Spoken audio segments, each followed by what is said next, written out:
What is up, everybody, and welcome to Boxing Manager. This is a wonderful boxing simulator, a great boxing game. My favorite combat sports simulation I've ever played, definitely. Such a great world to get lost in. If you love out of the park baseball, if you love Football Manager, NBA My Eras, any kind of sports simulation where you can simulate the history of a sport, of a league, of all these different weight classes. This is my first time playing with all of the weight classes in the game. Previously, I played with the original version without the bonus pack added. So now we have cruiserweight, see super middleweight, super bantamweight, super welterweight. Well, the last time I played this game, one of my aims was to win every single weight class at the same time, actually hold every belt simultaneously with fighters that I'm promoting. Now that probably isn't going to be possible for all these different weight classes, but it's also going to create a much more realistic boxing world with a lot more things that we can accomplish. So let's sign our first fighters and get into this, because this is an awesome world to get lost in. Now, we can't see our fighters' attributes immediately. Our gym is called MC Promotions, and we're based in New York City. And as time goes on, we're going to be able to scout fighters further outside our geographical area and bring more guys in. Hard as nails. Eric Devaka from New York, New York. Let's add Eric Devaka because he's from New York. Steve Irvin, very strong fighter, great shape and condition. Scope to improve, acceptable skills. Let's sign him anyway. Anthony Rios out of Bridgeport. That's a tough town. Don't doubt that he's hard as nails. We'll sign him up. Deloitte Green, Gerald Cruz. Gabriel McCreary maybe is the best fighter I've seen so far on this list out of Waupaca, Wisconsin. Tony Seals from New Brunswick will improve a little. Well, if he's got good skills and is a very strong fighter, I'm kind of wanting Tony Seals too. We're going to take McCreary. Tony Seals at middleweight. I don't know. I mean, I'm seeing a bunch of other guys who don't seem quite as good as Tony Seals. Max Rice, Superfly. Let's add Max Rice. Let's add Max Rice and let's add Tony Seals. I'm already liking some of these fighters, I can't lie. I'm already liking some of these characters. See what I mean? I mean, this game is really great for just for character building. Just for building those fun characters, those fun fighters who will go on just crazy streaks. So excited to see some of the legends that we build. The immortality, the immortal champions of the ring. Andy Fitch looks like we're going to take him. How many of these people will become the undisputed champion? Ricardo Cottrell is speaking of undisputed champions, he is a heavyweight. Flores, a pretty average heavyweight, but it says he's hard as nails, so he's tough at least. At least a tough heavyweight. Cotterill is a strong fighter and will develop. He has below average boxing skills. I'm going to take Cotterill, weirdly. Let's take Cotterill. Let's do Andy Fitch. Andy Fitch has been staring me in the face this whole time. Guerrero, Carbajal. Jackson is unlikely to improve, but he's tough and strong. So that's good. Dawajko? Let's just take David Flores. We were already looking at him from Placenta, California. Let's take Irving. And in addition to the man from Placenta, we're going to take Irvin Fitch from Jensen Beach, Florida. And that's it. Let's complete our setup. And let's create our new game. And let's actually take a look at all of our fighters. I'm trembling with anticipation. Oh, and it's going to be so much fun to take a look at all the initial champions, too. We got a champion from the Virgin Islands. We got a light heavyweight champ from the Virgin Islands. And I wonder look at all these champions. See, this is realistic. This is just like real boxing. There's like 80 champions. I remember by the time I got deep into my game last time, first time I played this, I mean, not only did I have only half the weight divisions that we have here, there was only one championship. By the time I got deep into the save, basically every division got unified. I did that basically because I wanted all of my champions to be I wanted all of my fighters to be undisputed champion, right? Duh. So once I'd get to undisputed champion, I would just the AI wouldn't ununify. The AI would just keep the belt undisputed and never allow it to be ununified. So basically, in my experience in this game, you're the only person who can strip a title, right? Like once the titles are all unified, they're just going to stay unified. Hopefully, with these new weight divisions added, you have multiple titles per weight class, and that seems to be the case now. I mean, it doesn't look like there's any unification going on at all, which does worry me because that's equally unrealistic. It's unrealistic that every single belt organization has their own champion at any one time. That isn't how boxing really works either. But see, you've got 4 different heavyweight champions here. You've got 4 different champions in every weight class, and that definitely isn't realistic. But let's take a look at our guys. So David Flores, the heavyweight, 6'4", southpaw. He's good defensively. He's aggressive. He's dirty. Doesn't have good box hours, but dirty necessarily isn't a bad thing. Let's see. 20 chin, 20 dirtiness. Big reach, 20 years old. Once again from Placenta.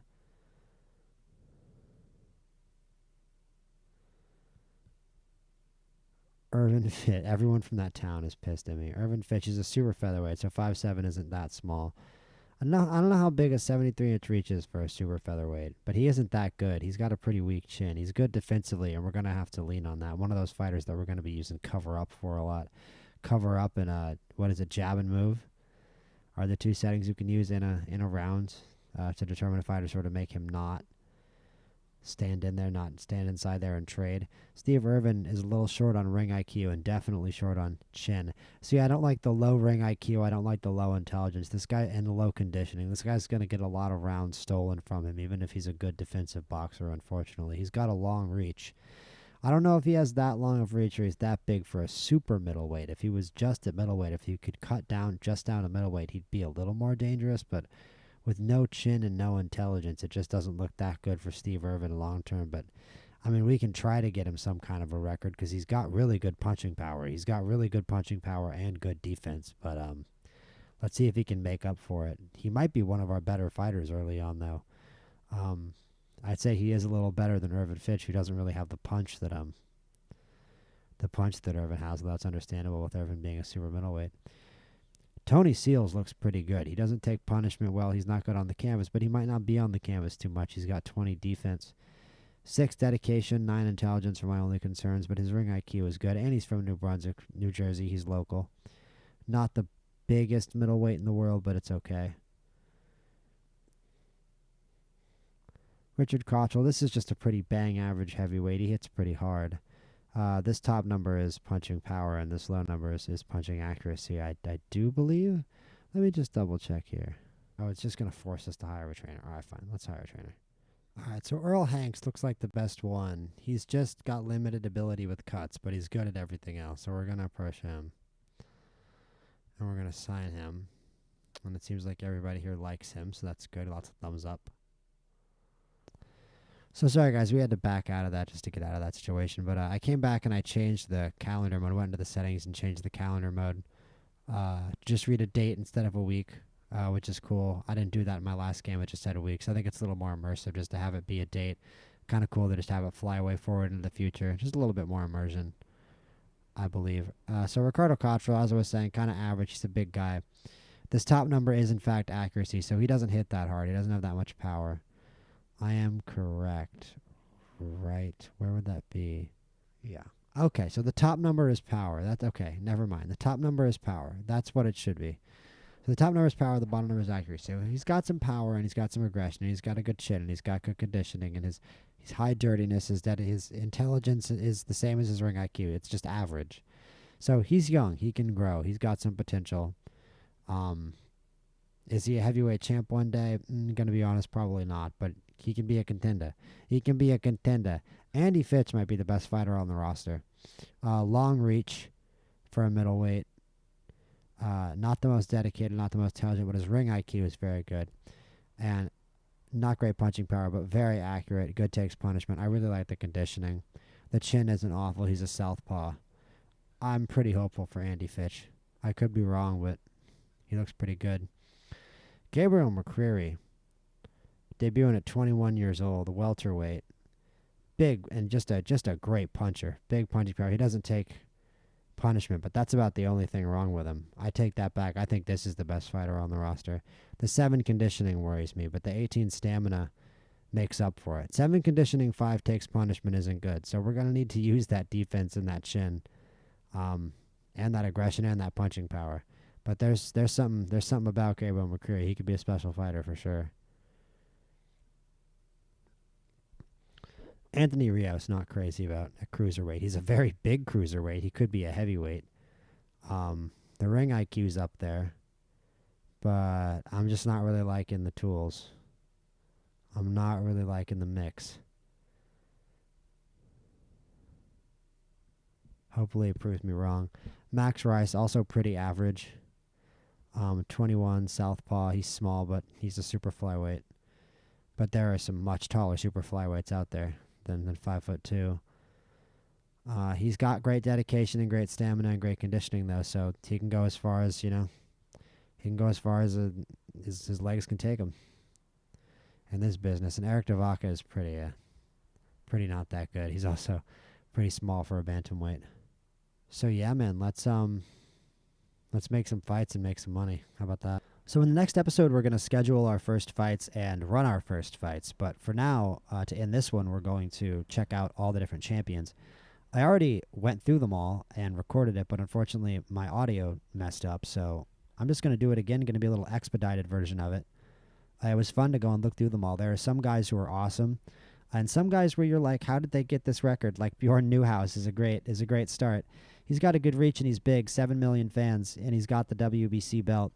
But the only real positive attribute I'd say he has is ring IQ. Box office doesn't actually help you in the ring. It helps you with things like fans and making money, but it doesn't help you with winning. Ring IQ, I don't think having a good ring IQ, when you run this simulation, I'm just saying, in the simulation, this dude would never go 38-0. I don't know how weak of opposition he was continuously put up against to get him to that record, but I would think getting this fighter to 36-0 in this game would be, once we run the sim, would be borderline impossible. I would never sign this fighter and expect him to go 36-0. And there are more than a few champions like that where you look at their skill set and you're like, how did they get to this level? And funnily enough, that might be more realistic of real world boxing.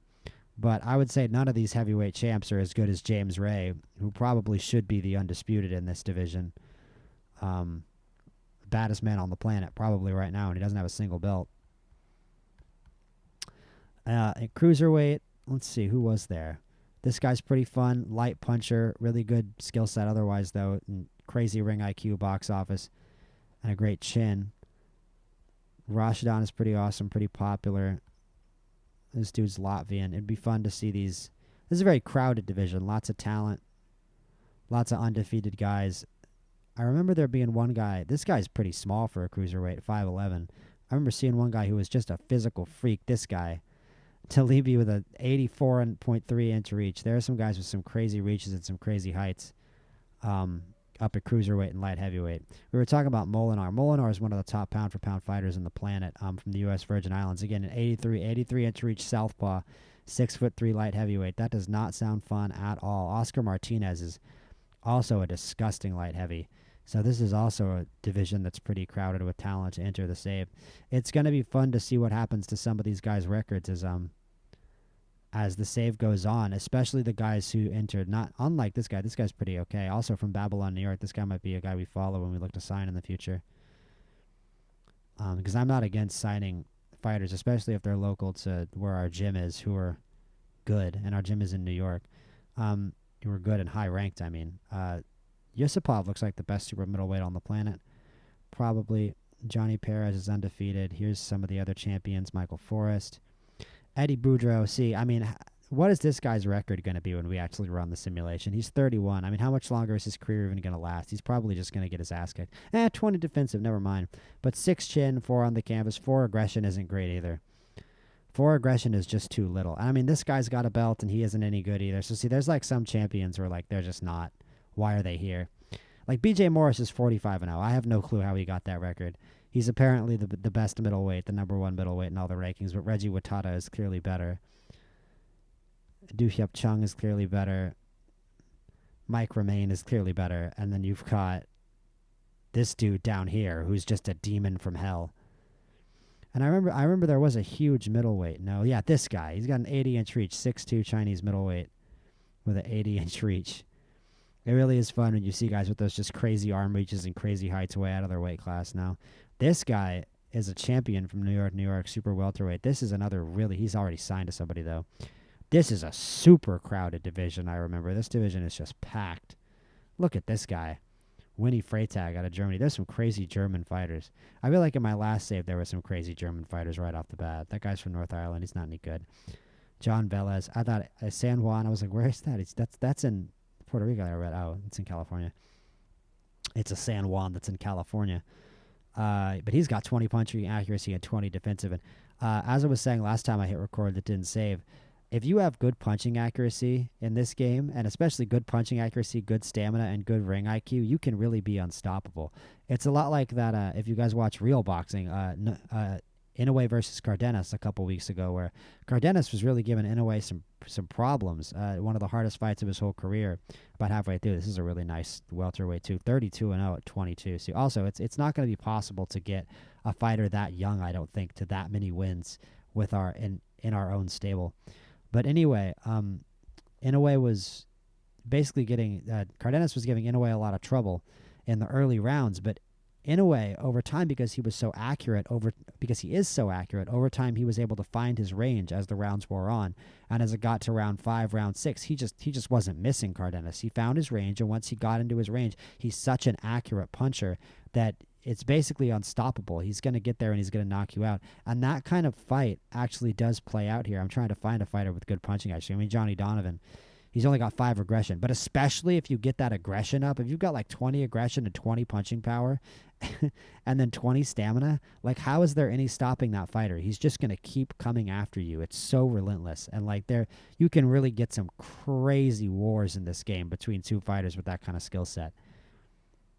Some of the fights in this game really are an absolute blast. The championship fights going to the final rounds where both dudes are just gassed and just slugging it out. You really do get a sense of it. Tommy Chikwate, great fighter. Is it? Yeah, Chikwate. It's probably wrong, but hey, I'm trying. Meza. Corliss, that's okay. Yeah, Rosa is the best lightweight on the planet. I was very impressed by Rosa. Super Feather, let's keep moving. Daniel Gonzalez. Joseph Manigo, this guy from the Philippines, Joseph Manigo, this guy's awesome. He's got 8 chin, but this is one of those fighters where it's going to be so fun to see where his record goes from this 31-0 start. Because of that 8 chin, he's just susceptible to losing, and it's always fun to follow a fighter who's who's good, but just a little susceptible to losing. It just helps to build the story. But I really wonder how the belts are going to unify. Jake Kumar. Is Ron Lamb really good? He doesn't have a lot of punching power. He is good. I don't know that he would have been able to have a career like that with that little defense. A lot of this is just me like looking around and questioning if they would be able to achieve their record with their skill set. This guy definitely would. Very good puncher, very aggressive. Good dedication. But yeah, man, some of these divisions, I mean, Alan Fina, I think, might be the 6 dedication is concerning, but the 20 stamina might make up for it. 20 box office is also wonderful for his promoters. He's got a tiny reach, though. 68.6 inch reach as a super bantamweight is very, very small. So you've got guys with 70-inch reaches basically up in this division. This guy's got a 68. So you start to get smaller at bantam. It'll be interesting to see how this division shakes out. But I was saying last time, just like Real, this guy's great. Joshua Martinez Morales. You think that guy's good at boxing? You think Joshua Martinez Morales might be a disgusting boxer? That guy's name, just his name sounds like everyone Manny Pacquiao ever fought. That sounds like every boxer Manny Pacquiao ever went to war with.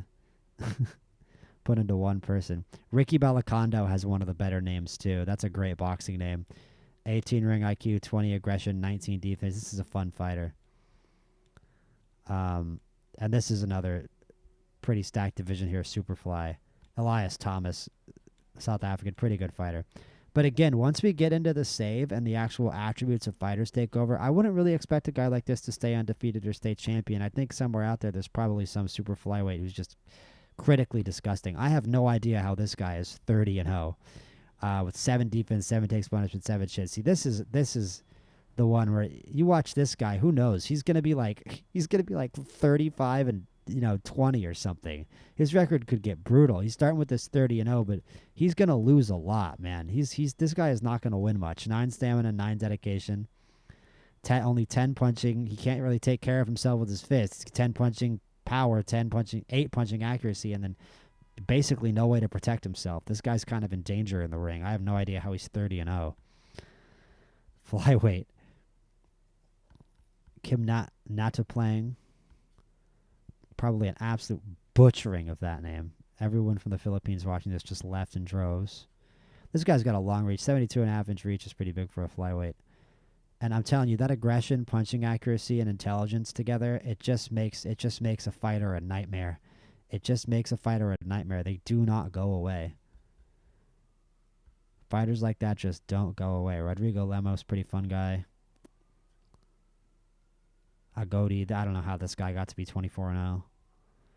And then strawweight. I don't have strawweight in my old playthrough, so it's going to be fun to sign strawweights and see what goes on in this division. 4'10" with a 65.7-inch reach. That is what we are here for. 19 punching power from a 4'10" dude. More power to you, literally. Literally more power to you. This guy, I'm not even going to try to pronounce that one, but man, oh man. This guy is pretty special. 9 dedication can hold him back. But if you guys wonder why I just go to a fighter with 7 punching power and go, oh, he's special, because he is. It doesn't take punching power to be special. If you've got that accuracy and that aggression, as a siren wails outside of my window, if you've got that accuracy and that aggression, you can make up for a lot of things, trust me. And this is the last fighter I wanted to show, Emile Rosen. I really liked him.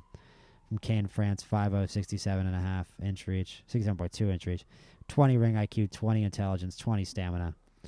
17 punching accuracy, 15 punching power, 15 chin. This is a pretty fun fighter. So this is going to be a pretty fun save. I'm already liking this world, and I can't wait to start simulating it and see what happens with all these fighters and schedule our first fights.